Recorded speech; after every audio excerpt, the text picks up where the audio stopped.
In the light off history ইতিহাসের আলো YouTube চ্যানেলে আমার সকল শিক্ষক শিক্ষিকা এবং বিদ্যালয়ের প্রধানদেরকে শুভেচ্ছা জানিয়ে শুরু করছি উচ্চ মাধ্যমিক শিক্ষা সংসদের মাননীয় সভাপতি স্যারের জারি করা একটি নির্দেশনামা, যেটি কিনা 2রা সেপ্টেম্বরে প্রকাশিত হয়েছে ওয়েবসাইটে।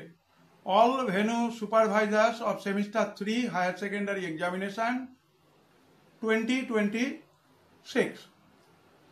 This is to inform all venue supervisors of the semester 3 higher secondary examination 2026 that they must not assign invigilation duty to the teachers on the day of examination of their own subject. বিষয়টার মানে হচ্ছে যে মাননীয় সভাপতি মহাশয় জানিয়েছেন বিদ্যালয়ের প্রধানদের যে দিনে যে বিষয়ের পরীক্ষা রয়েছে সেই বিষয়ের শিক্ষক বা শিক্ষিকাদের ইনভিজিলেশন ডিউটিতে নিযুক্ত না করার জন্য।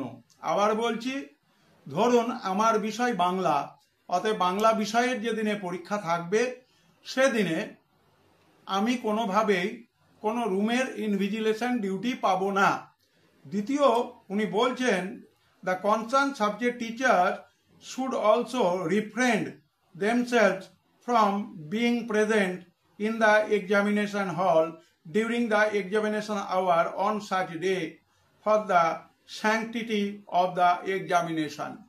পরীক্ষার যে মহত্ব রয়েছে, পরীক্ষার যে গভীরতা রয়েছে, পরীক্ষার যে তাৎপর্য রয়েছে, সেই কথা মাথায় রেখে আমি যদি বাংলা বিষয়ের শিক্ষক হই তাহলে কোনোভাবেই আমি পরীক্ষা নজরদারি কাজে নিজেকে যুক্ত রাখবো না, বিরত থাকবো, রিফ্রেন। এবং একই সঙ্গে আরেকটি কথা আমাদের মাননীয় সভাপতি স্যার বলেছেন, the order will not be applicable in the case of teachers working in the capacity of centre secretary, venue supervisor and the council nominee in semester 3 of higher secondary examination 2026. বিষয়টির অর্থ কি?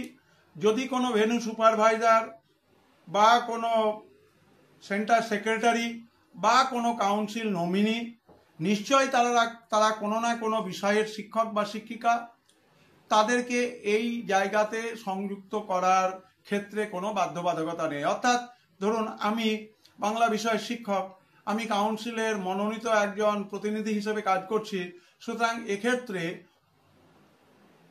পরীক্ষার দিনগুলোতে আমাকে অব্যাহতি দেওয়ার বা সেন্টার সেক্রেটারি, সেন্টার সুপারভাইজার বা কাউন্সিল নমিনি যারা রয়েছেন তাদের ক্ষেত্রে এই নিয়ম বলবৎ হবে না। এই আদেশনামাটি মাননীয় সভাপতি স্যার উচ্চ মাধ্যমিক শিক্ষা সংসদের 2রা সেপ্টেম্বর জারি করেছেন। আপনাদের সবার জন্য এই তথ্যটি শেয়ার করা হলো। সবাই ভালো থাকবেন।